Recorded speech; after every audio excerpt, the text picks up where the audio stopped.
दोस्तों देखते हैं आगे। एक ग्रामीण महिला अपने पति से बोली है, अरे जाइयो बाजार हमें कंगनी लइयो लइयो भरतार मोहि कर दनी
बोली है वो स्त्री अपने पति से, सोने की एक नथ बनवाई देना घर पे बनवारी, देखने में जो प्यारी लागे हो वे चमकन न्यारी, वो दे दे ये जब बहार कोई कंधनी लाई दे भरतार हमें कर दनी है।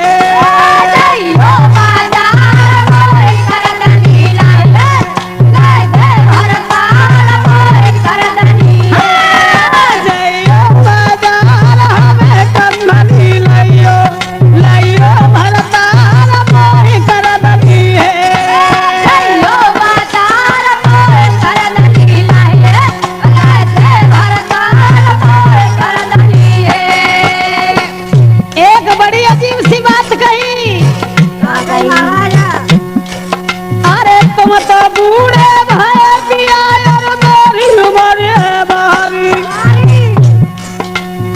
तुम तो बूढ़े भय पिया और मेरी उम्र है बारी, न जाने का देख पिता ने दीनी तुम संगदारी।